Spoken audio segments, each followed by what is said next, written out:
J'ai bouclé la boucle avec joie. Je voulais la boucle complète, normale. J'espère avoir montré la voie à mes camarades, leur avoir prouvé qu'il faut avoir confiance en soi et ne jamais désespérer, même dans les cas les plus critiques.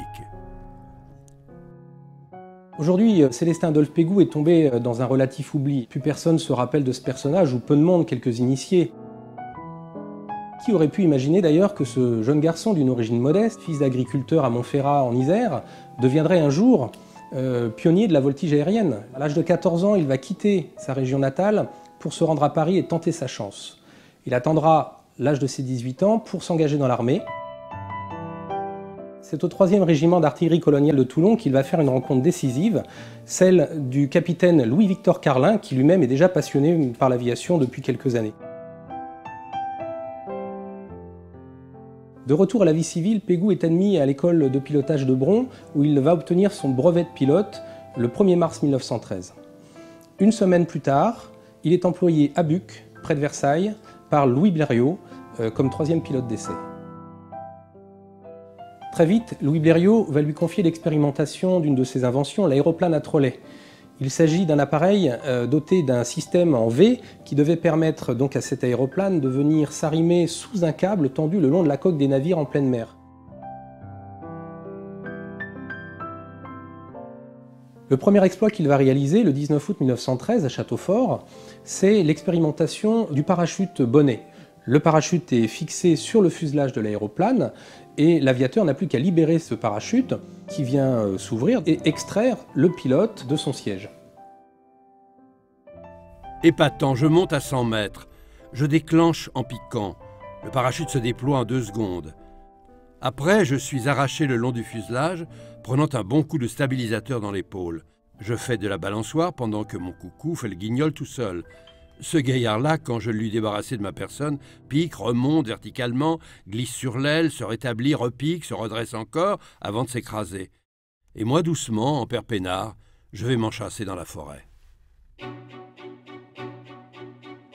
Dès cet instant, Pégout est convaincu qu'un appareil, un aéroplane, peut voler dans n'importe quelle position. Évidemment, ça aura un intérêt pour la sécurité en aéroplane pour ses camarades de l'air.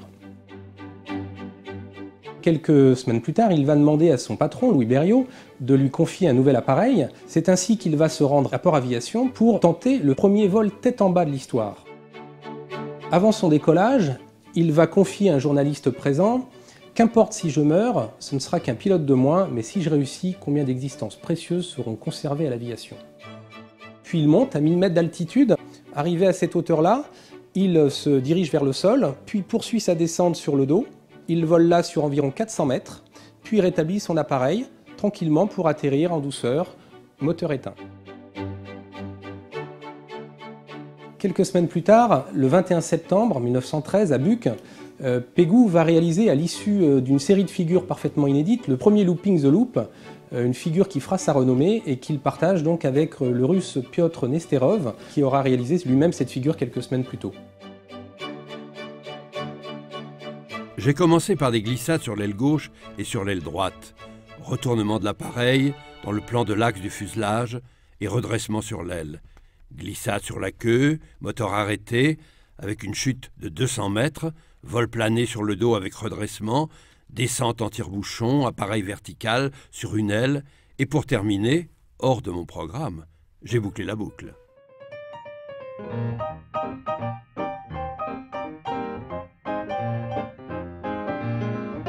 Dès lors, c'est la gloire. Toute la presse s'empare de l'événement. Il est acclamé, ovationné. Ses exhibitions sont plébiscitées partout en Europe. Sa popularité est sans égale, y compris en Allemagne. Pégout s'apprête à conquérir l'Amérique.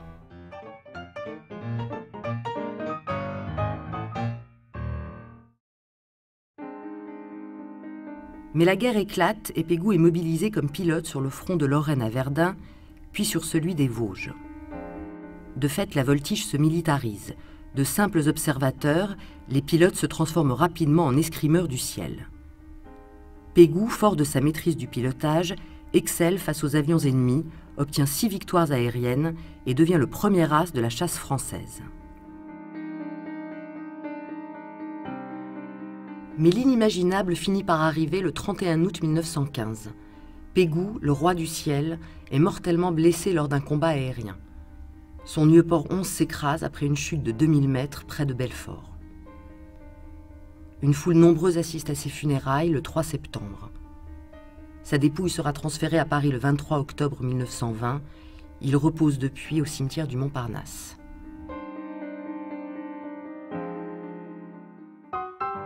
À l'issue de la Première Guerre mondiale, le nombre de pilotes brevetés a considérablement augmenté.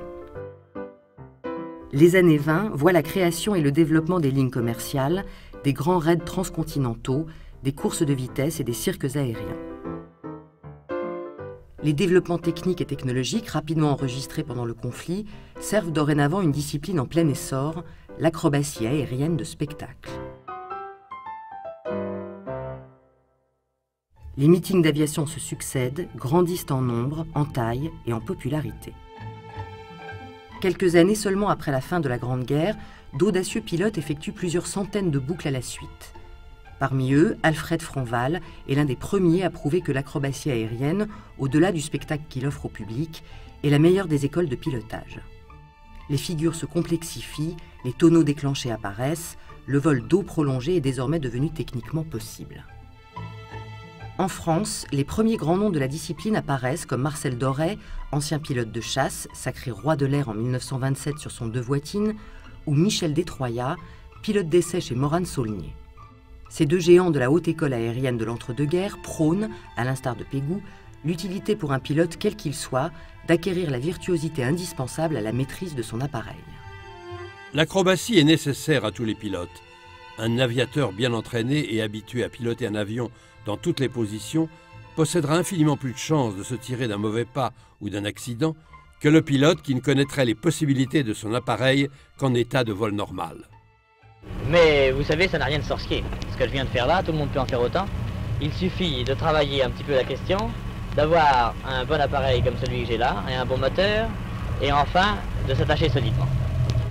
En octobre 1933, Michel Détroyat rencontre Gerhard Fiesler, le ténor allemand de la discipline, lors d'un match d'acrobatie aérienne, prélude aux grandes compétitions internationales. L'audace et la précision des prouesses acrobatiques enchaînées par les deux experts ne permettent pas de les départager. Le duel sportif se solde par un match nul. La première Coupe mondiale de la discipline se déroule en juin 1934 à Vincennes. L'événement est considérable. Sous les yeux écarquillés de plus de 150 000 spectateurs, 9 compétiteurs venant de 6 pays d'Europe sont jugés pour la première fois sur des séries de figures imposées et sur des évolutions libres. Au terme d'une compétition acharnée de 2 journées, pendant lesquelles une nouvelle fois les deux chevaliers du ciel, Détroyat et Fiesler, s'affrontent à coups de boucles, tonneaux, vrilles et autres chandelles, l'as allemand remporte l'épreuve devant le français. Rivaux, mais néanmoins amis, Marcel Dorey et Michel Détroyat démontrent une nouvelle fois leur talent d'équilibriste du ciel lors d'une rencontre époustouflante qui se tient quelques semaines plus tard à Vincennes. La voltige est devenue une discipline obligatoire dans le cursus des pilotes de l'armée de l'air. Toujours en 1934, la patrouille Weiser met en œuvre jusqu'à 18 avions Morane-Saulnier 225. Une de ses spécialités consiste à faire évoluer les avions liés entre eux par des fils de laine. Cette performance fait sa renommée internationale. En 1937, la patrouille d'Étampes devient la patrouille de l'école de l'air. Mais sur l'Europe et sur la France, voici que sonne à nouveau le tocsin. La voltige aérienne va s'exercer désormais sous des cieux beaucoup moins pacifiques. Avec la fin de la Seconde Guerre mondiale, l'afflux de pilotes formés sur tous les théâtres d'opération relance la voltige sportive. Alors ces pilotes, ce sont des pilotes très différents. Ils ont volé sur des avions très différents, certains étaient des chasseurs, d'autres des pilotes de bombardement, des pilotes de transport. C'était en même temps des hommes fantastiques, c'est toute l'épopée de l'aviation de la France libre, de Normandie-Niemen, de tout ce qui nous a fait rêver. Et ces pilotes, ils vont devoir devenir des pilotes de ligne destinés à l'aviation de transport qui va repartir et qui va rapidement exploser.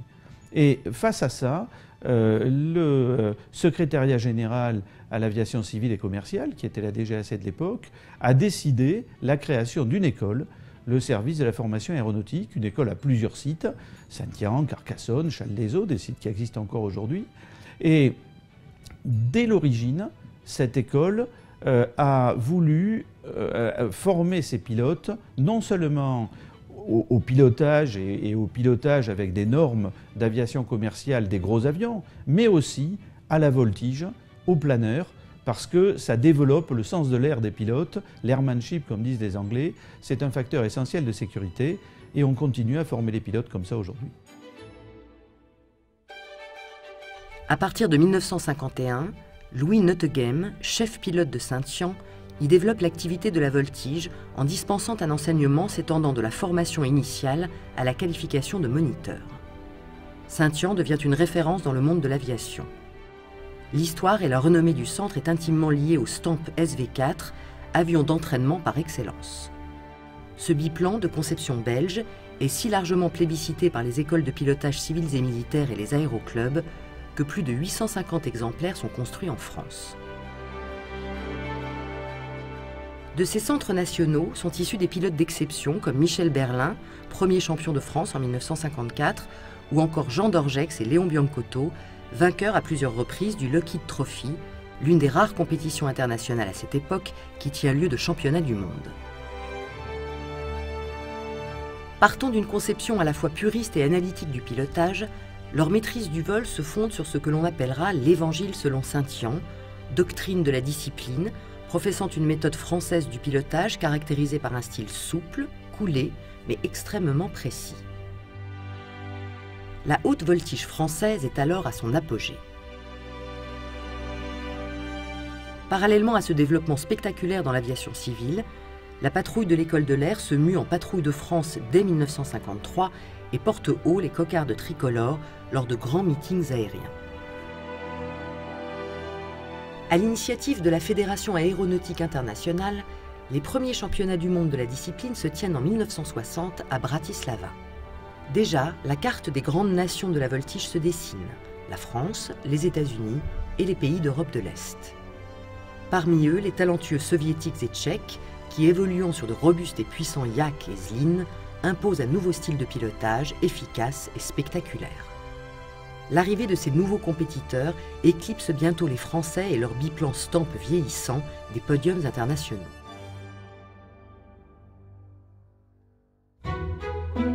Mais, dès le début des années 70, un homme entêté, Auguste Mudry, s'est promis de conjurer le sort et de redonner aux pilotes français le rang qu'ils ont toujours tenu. Ce sera la lignée légendaire des CAP. Choisi pour la formation initiale des sous-officiers pilotes de l'armée de l'air, le CAP 10 bénéficie d'une commande suffisante pour entreprendre dans la foulée une production à destination des voltigeurs civils. L'arrivée de machines performantes et d'une nouvelle génération d'instructeurs et de pilotes ont permis aux Français de reprendre leur place dans le concert mondial de la voltige avec les Russes et les Américains. Catherine Monoury décroche le titre de championne du monde une première fois au Canada en 1988, puis en France en 2000. La première fois, c'est une surprise. La seconde fois, c'est une surprise aussi, bien sûr, parce qu'il s'était passé 10 ans entre les deux. Je me souviens au moment où j'ai terminé la dernière figure, je me suis dit, je l'ai fait. De 1988 à 2013, le championnat du monde de voltige aérienne a connu 13 éditions, lors desquelles la France a remporté 10 titres en individuel masculin. Claude Bessières, entraîneur actuel de l'équipe de France, Patrick Paris et Xavier Delaparent, Éric Vazeille et plus récemment Renaud Ekal. Il y a une dimension de stress très importante dans la compétition, ne serait-ce que par le temps à gérer. Pendant à peu près 15 jours, vous allez voler 4 fois 5 minutes, mais tout ça aussi, ça se passe à 400 à l'heure, en 4 minutes ou 5 minutes. Donc il faut avoir une préparation mentale énorme pour avoir tout prévu, de façon à ce qu'au moment idoine, tac, vous puissiez dire « je prends cette décision-là, je fonce à fond », ou bien je me retiens un petit peu de façon à être sûr de ne pas louper ma figure. Devant, il y a la tête, il y a la puissance et il y a la tête, mais ça, ce sont mes bras quand je suis en vol. Les ailes sont les bras, c'est un seul corps. Nous venons d'entendre Catherine Monoury. Je crois que c'est la meilleure démonstration du fait qu'un pilote de voltige, c'est tout sauf un casse-cou. Tout pilote, aujourd'hui, sait pourquoi il part en vol, a prévu les figures qu'il va faire et a prévu leur enchaînement. Et la voltige, c'est une activité qui est d'abord une activité très technique, qui correspond à la maîtrise la plus remarquable de ce qu'est l'avion. Pourquoi est-ce qu'on continue à faire de la voltige des origines jusqu'à aujourd'hui et j'espère pour longtemps? Bien, je crois que c'est parce que la voltige a une double ou une triple dimension. Un pilote qui a été formé à la voltige a un meilleur sens de l'air, il est meilleur pilote et c'est également très favorable pour la sécurité. Et cette double dimension d'une connaissance beaucoup plus parfaite de l'avion et du vol et en même temps d'un sport enthousiasmant est certainement ce qui explique la valeur particulière de cette activité. Et quand je prononce le mot valeur particulière, j'ai envie de conclure sur un cocorico. Les championnats du monde 2013 ont été un moment d'exception où l'équipe de France de voltige a remporté toutes les médailles d'or au Texas. Toutes les années récentes sont une compétition franco-russe principalement. Et c'est un joli clin d'œil de l'histoire, puisque n'oublions pas que Nesterov a fait le premier looping juste avant Pégou, et que tout de même, il fallait se rattraper.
C'est ce qu'on appelle en aviation mettre les pieds au plafond.